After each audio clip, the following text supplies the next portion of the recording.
right, so here we are in section 4, the North Takes Charge. We are actually going to be plowing ahead, going back to the battlefield in the Civil War, and we are going to be looking at some of the last major campaigns of the war.'re going to be looking basically at the final 2 years of the war. We looked at kind of the first year and a half. We're going to start here in 1863 and then look at what happens in those last 2 years of the war and actually finish up the fighting part of the war in this as well. So again, moving kind of quickly along, looking at only those crucially important particular military campaigns, both in the Eastern Theater and some in the Western Theater as well here.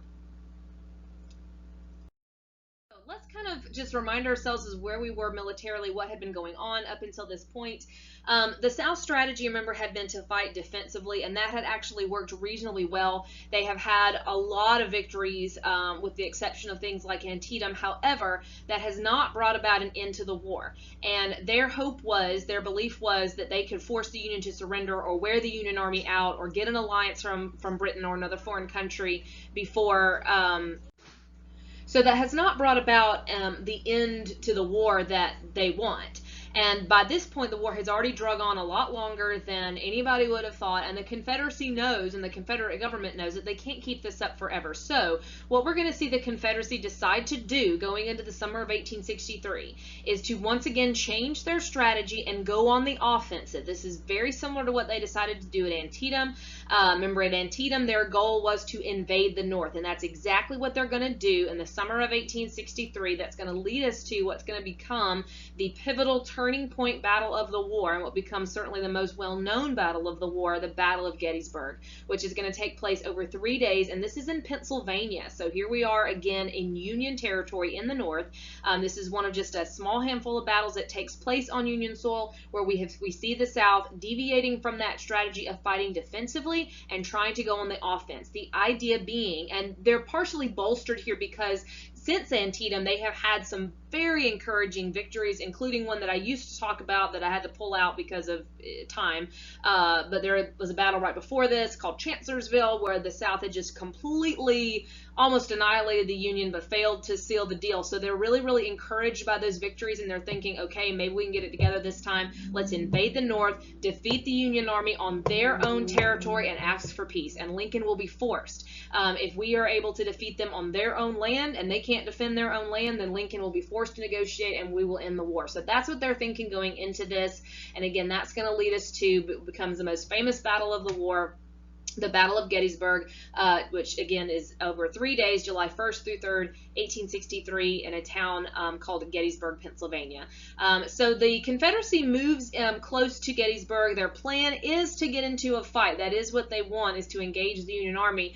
But things kind of start going wrong for them right at the beginning, in that their plan, yes, was to engage the Union Army, but they wanted to wait, Lee wanted to wait until all parts of the Confederate Army were all concentrated together when they could do that on their own terms. And they go off into Pennsylvania, and things again start to go wrong from the beginning. In that their cavalry commander, whom I've not really mentioned, his name is Jeb Stuart, who normally is really fantastic at what he does. He's in charge of the cavalry, which is the part of the army that would go out and scout out locations and scout out where the enemy position was. Lee called them the eyes of the army. He usually is extremely good. Well, he screws up here at Gettysburg, and he goes off riding around, does not show up until about the second day of battle. So basically the Confederate Army goes into Gettysburg completely blind. They have no idea what's in front of them. They don't know where the Union Army is, and that means that they get surprised on the first day of battle. And the first day of battle is July 1st, 1863, and most of the fighting occurs around a place called Seminary Ridge. There's a Lutheran seminary in Gettysburg. This is a modern day photograph of it, and that's where most of the fighting took place on the first day. So on the first day, the Confederacy was surprised. They got into what they thought was just a little skirmish, and then all of a sudden the whole Union Army was there, but they are able to kind of get it together. They end up getting in a fight before they wanted it, but they actually end up able to get reinforcements, get their act together, and they actually force the Union to retreat after that first day. So after the first day, although the Confederacy got into a fight before they wanted to, and it started out kind of bad, they actually feel really good at the end of that first day because they have forced the Union to retreat. They've got more reinforcements coming. They're thinking, okay, second day, we're going to be in an even better position. We forced the Union back into a different position. that brings us to the second day of fighting, July 2nd, 1863, and there's fighting going on in several places, but the most notable fighting, what becomes kind of the most significant fighting, takes place on a hill called Little Round Top. The Union Army on the second day, here's the thing about their retreat. So they retreated after the first day, but they retreated to very, very good ground. That was kind of what they wanted to happen. They wanted to be forced back because the land they were going to be forced back to was particularly good defensive location. They have retreated, and what they have is what's called the high ground. And in these days, when you're fighting, the high ground's where you want to be, because that means that your enemy is going to have to come to you. And this is something that, and this is getting more into the military stuff that you don't really have to know, this is something the Confederacy is usually very, very good about, is they're the ones that usually have the high ground and the Union doesn't. Well, this time the tables have turned and the Union has finally made some better military decisions and they have the high ground. So their army, I'm going to draw you a nice little drawing here. It's kind of in the shape of a fish hook on the second day, and all of these on this little fish hook looking thing that I've drawn here for you. These are all these hills, okay? All of this is the high ground. This is a series of hills, and that's where the Union Army is on this second day. So the Confederacy is going to have to come to them and try to knock them off of those hills. Little Round Top is one of the hills here. It's on the end, like so. And that's where the Confederacy is going to attack. They're going to attack on the second day on the ends of the Union lines up those hills, including Little Round Top. And all day long, the Confederates will attack up these hills, get pushed back. They attack up these hills, they get pushed back. So after a full day of fighting, on the second day, the Confederacy has not been able to push the Union off those hills, and the Union still maintains that high ground. So after high casualties on both sides, the Union is able to hold strong, and they still hold the high ground after that second day. So that brings us to the third day of battle.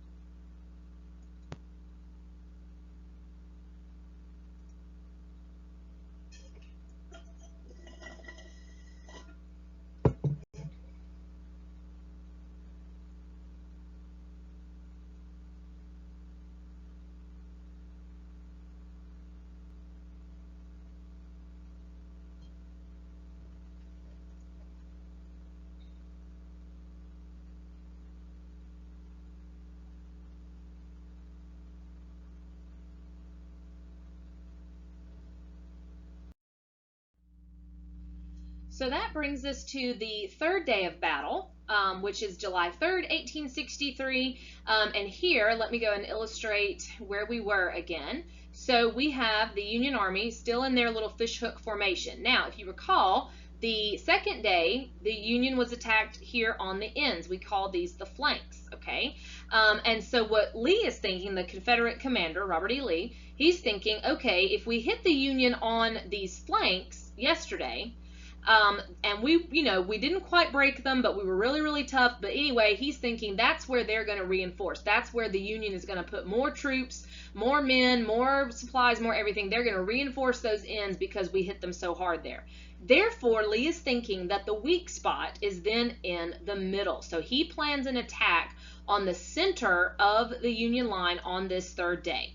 And so this attack that Lee is planning is what's going to become called Picketts Charge. General George Pickett is the Confederate general who's going to be in charge of making this attack. And again, this attack, what they're going to do, the Confederacy is going to launch this massive attack. Let me get my pin here. Okay, here we go. On the center of the Union line. So they're going to come up straight this way, like that, with their largest attack ever. This is going to be thousands and thousands of troops, and their plan is, and what Lee thinks is going to happen, he thinks that the center of the line there is going to be the weak spot, and that when they make this charge and they move on through, that this Union line is going to break, and then they'll be able to sort of turn the Union line on itself, and there's going to be a clear road here all the way to Washington, and the war's over by that night. So they are planning this as the final attack. This is it. This is the moment where they're going to win the war and end it and be done with it. So this is a massive attack that they are planning, and they truly think this is going to be it. This is the end of the war right here. Well, as you can probably imagine, they turn out to be quite wrong about that. This area that they have to that the Confederates are going to have to march, where they are making this charge from, all of this is more than a mile of wide open territory. This picture down here at the bottom, this is a more modern day photograph. This is, if you were a Confederate soldier, you would have been looking out, and again, this is more than a mile. It is slightly uphill. That's kind of hard to tell right there. And then right along here, I know that's blurry, the Union is, and this painting here kind of illustrates it as well. They have this nice little stone wall, which is going to provide them with a great deal of protection.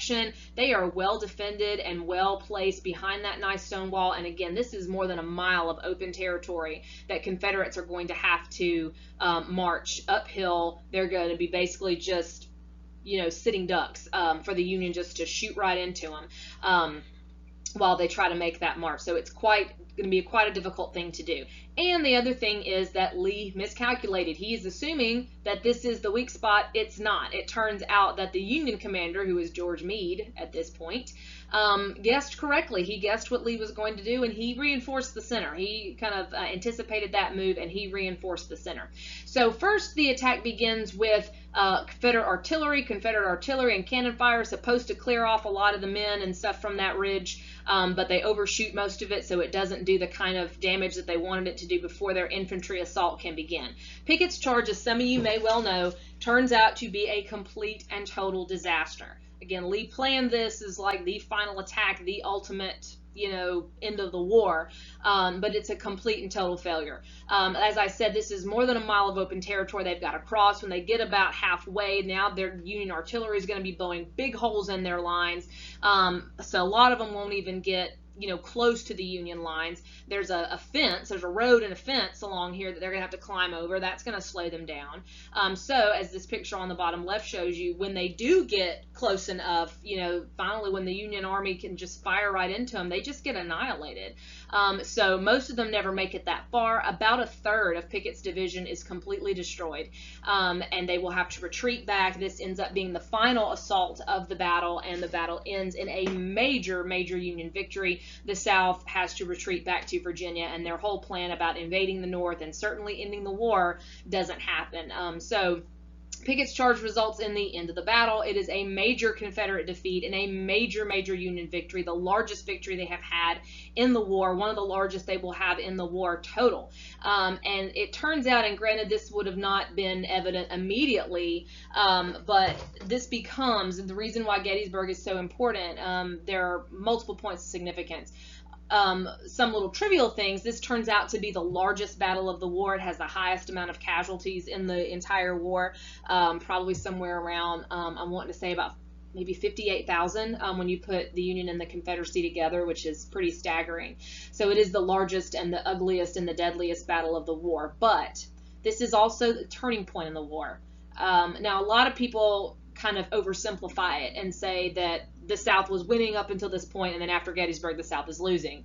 If it helps you to think of it that way, I don't think there's anything necessarily wrong with that, because this definitely turns the tide in favor of the Union. It definitely puts things in their favor and gives them more an advantage, because after Gettysburg, the South has lost so much of their strength. They no longer have the ability to fight offensively, and that's what it would have taken for them to win the war. So the reason why it's such a big turning point, the South can't fight on the offense anymore. They can't take the war to the enemy anymore. They don't have the ability, the manpower, the strength, or anything like that, the supplies to, go looking for trouble. And so they will have to go back to that defensive strategy. They will maintain that defensive strategy to the end of the war. And it's not to say they don't win any more battles. They will have more victories after this, but they will all be defensive ones. Hey, there's a friend there. Yeah. So again, it's not to say they won't have victories, they will, and the war is going to go on for another 2 years, but it's sort of this is probably the best chance that the Confederacy had at winning the war, and they were not successful. So when they look back on it years later, this is kind of seen as the closest that they got, the high water mark, some might call it, their last shot to win, and they were not successful with it. That this is the moment that the war was lost. So they have lost a great deal of their strength. They will not be encouraged enough and not have the ability anymore to fight offensively. And this is also a turning point because there's developments taking place in the Western theater at the same time that are not working to the Confederacy's advantage as well. So we will get to that in just a moment. In fact, we're going to get to it now. So now we want to go to the Western Theater. The last time we left the Western Theater was at Shiloh, which was a Union victory, and the Union has made slow and steady progress ever since then. Remember, one of their goals in the Western Theater is to capture the Mississippi River, and that is what they are trying to do. So they have been making slow and steady progress in trying to capture the Mississippi River. We last left Ulysses S. Grant as a Union general there that was successful at Shiloh, but actually had his reputation really destroyed because the casualties were so high at Shiloh. But he has been redeeming himself ever since then, and now here's one of his many shining moments where he's really going to redeem himself. So where we've been or where we haven't been, what's been going on since the last time we were here, the Union has continued to make progress. They now control most of the Mississippi River except for Vicksburg. So this leads us to the Vicksburg Campaign. Vicksburg is a town in Mississippi, and it's right on the Mississippi River. And by the summer of 1863, Vicksburg, Mississippi had some very important strategic importance. It was extremely important to the Union strategy because by the summer of 1863, Vicksburg was the last thing that the Union needed in order to control the Mississippi River. They have all of it, except Vicksburg is like the last stronghold. It's the last major city or the last major area that the Confederacy still controls. So if the Union gets Vicksburg, they will have completed that part of the puzzle, they will have completed that part of the Anaconda Plan, and they will have completed that part of their strategy. So it's very, very important to them that they take Vicksburg. So Grant is in control of Union forces at Vicksburg. Vicksburg is too well defended for him to attack it head on. That is not successful, so he tries a diversion elsewhere. Ultimately, he employs a strategy of laying siege to Vicksburg. So starting about May of 1863, he begins laying siege to Vicksburg, which means surrounding it. So the Union Army is digging in literally around the town of Vicksburg, digging trenches, living in these trenches, hitting it all day, every day with artillery, but basically trying to starve out the Confederate Army and starve out the citizens in Vicksburg. With that siege around the city, nothing can get in, nothing can get out. It becomes sort of a waiting game to see if he can starve them out. And ultimately, that is successful, and Vicksburg will ultimately be forced to surrender on July 4th, 1863, and with that, the Union now controls the Mississippi River. Now, you may notice a couple of things about that date. One, you might go, oh, July 4th, Independence Day, that had to be kind of a kick in the gut, and it kind of was. But also, if you'll notice, that is the day after the defeat at Gettysburg. So that was another reason why the Confederacy went on that kind of a campaign at Gettysburg, why they wanted to invade the North and try to end the war more quickly, because they knew good and well that Grant was knocking on the door at Vicksburg and they needed to try to end it before Vicksburg fell. Well, they ended up not being able to do that. So there's two major blows to the Confederacy pretty much back to back, the major defeat at Gettysburg and then the fall of Vicksburg just the next day. So the tide has definitely turned in favor of the Union by July of 1863. Grant, after this, is a big time hero. In fact, the papers are all writing about him. His initials are US, Ulysses S. Grant, and the papers start calling him Unconditional Surrender Grant, because apparently when the Confederate general commanding troops in Vicksburg sent word over to Grant that he was ready to talk terms of surrender, Grant's response was, there are no terms. Either you surrender unconditionally or you don't surrender at all. And so he starts to get that reputation of being extremely tough and extremely good at his job, and he is going to be promoted not too long after that, and we'll get to that in a minute. Let's go back to Gettysburg for a moment. So we mentioned that the Battle of Gettysburg is incredibly important as far as the overall progress of the war and giving that momentum to the Union that they needed, that they will keep for the most of the war. But it also, of course, inspires one of certainly Lincoln's most famous speeches, which for Lincoln, that's saying something, but also one of those pivotal speeches, documents, just some of those incredibly important words that just become a part of American history, that just become a part of our narrative, that just become a part of our story, along with, it's up there with things like the Declaration of Independence and the Constitution and Martin Luther King's I Have a Dream speech. The Gettysburg Address just becomes one of these pivotal things that just expresses so much about our country and who we are, and also just about this particular conflict. So let's talk a little bit about that. So the Gettysburg Address is, of course, a speech of President Lincoln's. A few months after Gettysburg, he was invited to speak at the dedication of a battlefield cemetery there. And he wasn't even the keynote speaker. You would think that the president would be, but the person before him spoke for a couple hours, and no one really remembers much of what he said. And then Lincoln gets up and gives this 2-minute speech, and it becomes all those things I just described. So we just want to talk a few minutes, and you'll actually be reading the Gettysburg Address or a part of it in a little bit. Some of the main ideas and some of the things that Lincoln says. He kind of goes off on, or he starts to talk about, what the war is about, why they're fighting. They're there to dedicate this battlefield cemetery, so he's kind of saying this is why these people have died and why it's important for us to honor them.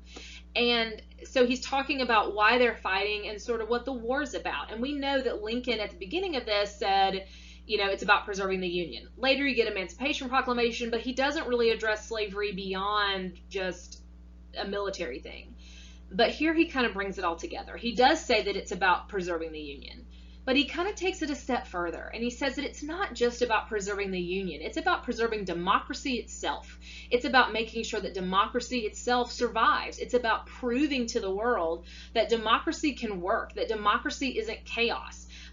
Kind of saying the United States is this example to the world in Republican government. And, we're trying to prove that people can govern themselves. And that's why we have to keep fighting this. That's why we have to win. We have to show that this is not going to fall apart. We have to prove to the world that this really does work. And then he kind of brings in the slavery issue. He never actually mentions slavery, but he talks about one of the famous lines is this new birth of freedom. And there, people know that's what he's talking about, that this is about living up to those things that we promise. This is about living up to those principles that we claim to believe in, that we founded this country. He quotes the Declaration of Independence. We founded this country on the idea that all men are created equal. And this is our opportunity to make sure that we really do that we really live that, and that, slavery can't continue because of that. So here we've had these sort of competing goals of the war: preserving the Union, ending slavery. Here in the Gettysburg Address, Lincoln very simply and very eloquently, very beautifully brings those together and says that those are not competing interests. They are one and the same. That in order to preserve the Union, we have to improve the Union. We have to make it better. And in order to do that, slavery has to go. We can't, it's not worth it to do this. We can't do this and leave slavery intact. That both things have to happen. This is our moment to rise above where we are now to be better. And in order to do that, slavery has to end. So he really defines, again, very eloquently what the war is about and what the United States is about. Moving back to the actual battlefield, moving back to the Western Theater again. So since Vicksburg fell, after that, the Union controls all of the Mississippi River. The Union then moves to capture Tennessee, which they are successful in doing. At that point, after Tennessee has been captured, that paves the way for the invasion of Georgia. If you remember that one of the goals of the Anaconda Plan was to invade through Tennessee and Georgia, so that's where we are now. At this point, Grant is no longer in control of Union forces. He has been promoted, and he is now commanding all Union forces in the Eastern Theater. So we're going to get back to him in just a moment, but he has gone to Virginia to try to do what nobody else has been able to do up until this point, and that is defeat Robert E. Lee's army. But before we get to him, let's talk about that invasion of Georgia. Now, the main target in the invasion of Georgia obviously is going to be Atlanta. Atlanta at the time was not the capital of Georgia, but one of its largest cities, one of the South's largest cities. We've talked about how the South did not have a whole lot of railroads. They didn't have a whole lot of factories, but a lot of what they do have is in Atlanta. So this is a primary target for the Union to get their hands on those supplies, to destroy the railroads, all those kind of things. Now, in command of Union forces in the Atlanta campaign, again, not Grant, but this guy, William Tecumseh Sherman. So he is in command of Union forces in this Atlanta campaign and becomes very famous, or rather infamous, in parts of the South, or maybe even still some parts today where General Sherman's name is kind of an ugly word for his actions here in the Atlanta campaign. And Sherman is another one a bit like Grant in that he's just real gritty and hard-nosed and, you know, wants to fight. He's one that actually in the beginning was saying, when this whole thing broke out, he was one of the ones arguing for harsher tactics, saying that they needed to go harder, they needed to hit the South harder, saying these people mean to fight, and if we don't hit them with something harder, this is just going to keep on going. Everybody thought he was crazy then, but now people are, of course, more listening to him. So he believes in fighting hard. In fact, he calls it hard war. The strategy that he is using here is what's called total war, or Sherman calls it hard war. Total war means war against civilians as well as against soldiers. So not just fighting soldiers on the battlefield. And when I say fighting civilians, that does not mean just running into people's houses and killing people. It doesn't mean like, you know, civilians themselves, but civilian targets.